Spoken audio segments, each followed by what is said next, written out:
Assalamualaikum warahmatullahi wabarakatuh. Alhamdulillah Rabbil alamin, wassalatu wassalamu ala asyrafil anbiya'i wal mursalin wa ala alihi wa sahbihi ajmain, amma ba'du. Syukur alhamdulillah senantiasa kami panjatkan kehadirat Allah Subhanahu wa taala yang telah melimpahkan rahmat dan karunia-Nya sehingga saya dapat menyelesaikan tugas mata kuliah Sejarah Klasik dan Pertengahan. Sebelumnya, perkenalkan, nama saya Rauzatul Jannah, NIM 2019-21138, asal dari tepi Punti, Desa Ketapang, Kecamatan Syam Talira Arun, Kabupaten Aceh Utara. Pada video ini saya akan membahas tentang sikap Islam terhadap pemikiran dan peradaban. Secara garis besar, sikap Islam terhadap pemikiran dan peradaban ada tiga, iaitu yang pertama, mengembangkan unsur-unsur pemikiran dan peradaban yang mendukung misi Islam. Islam mengambil dan mengembangkan seni bangunan, filsafat, pemerintahan, dan sebagainya. Dari kebudayaan Yunani, umat Islam mengambil dan mengembangkan logika, filsafat, ilmu kedoktoran, dan sebagainya. Yang kedua, menolak peradaban dan pemikiran yang bertentangan dengan misinya sebagai pemularas manusia. Islam masih membiarkan terjadinya perbudakan, namun setelah itu sejumlah wahyu Al-Quran berusaha menghapus intuisi perbudakan dengan menganjurkan perbuatan kebajikan terhadap mereka dengan anjuran memperdekakan budak. Yang ketiga, mendiamkan atau menerima pemikiran dan peradaban dengan misinya. Masyarakat Arab yang berbeda di wilayah gurun mempunyai adaptasi yang berbeda-beda dengan yang tinggal secara menetap. Mereka pada umumnya menghindari persetubuhan badan kecuali berjabat tangan. Juga dianjurkan dalam pengurusan jenazah dan proses pemakaman mengunjungi rumah sakit dan menolong orang lain dalam kesulitan. Ketiga sikap umat Islam tersebut juga telah terjadi pada generasi umat Islam sebelumnya.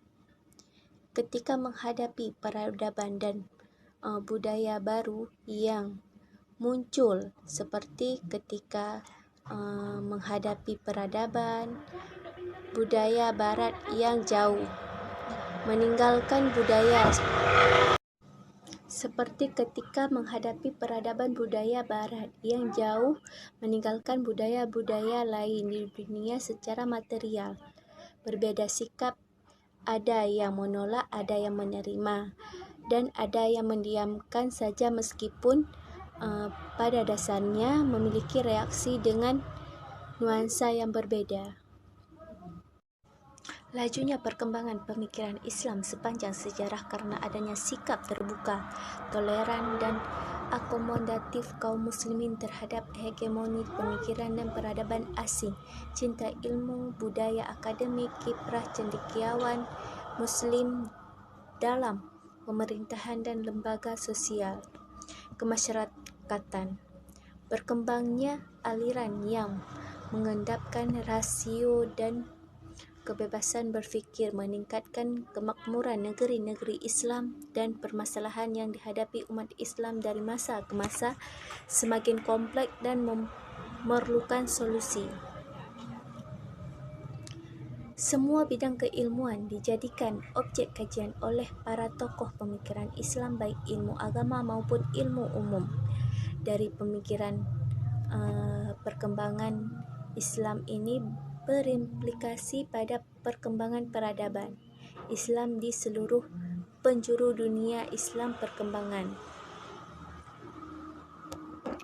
Perkembangan pemikiran dan peradaban Islam ini ditandai dengan berkembangnya lembaga-lembaga pendidikan pada masa dinasti Umayyah dan dinasti Abbasiyah, dan didukung oleh dinasti-dinasti lainnya seperti di Cordova, Andalusia, Afrika Utara, Turki, dan India Islam. Hal ini berdampak signifikan terhadap kehidupan umat Islam dan berpengaruh kuat terhadap kemajuan peradaban. Peradaban dunia internasional pada umumnya dari masa klasik hingga era modern. Dalam tulisan ini dikaji tentang faktor pendukung perkembangan pemikiran dan peradaban. Dalam proses berkembang pemikiran dan peradaban Islam sepanjang sejarah, bidang keilmuan yang dikembangkan oleh para tokohnya dan dampak perkembangan pemikiran dan peradaban Islam terhadap kehidupan umat Islam dan dunia internasional. Kesimpulannya yaitu bahwa dalam menumbuhkan pemikiran dan peradaban manusia, Islam banyak memberikan kontribusi dan konteks ilmu pengetahuan juga sosial dan kemasyarakatan. Islam menuju peran besar dan menuju pionir beberapa bidang ilmu pengetahuan, baik ilmu agama maupun ilmu umum.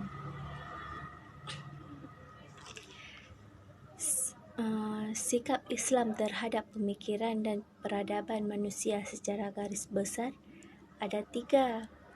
Yang pertama, mengembangkan unsur-unsur pemikiran dan peradaban yang mendukung misi Islam.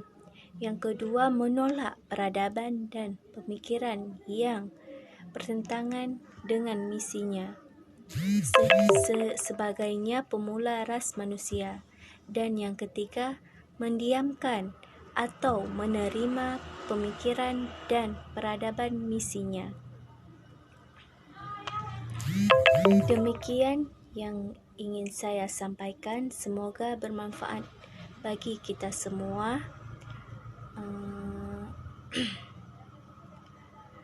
Lebih dan kurang saya minta maaf.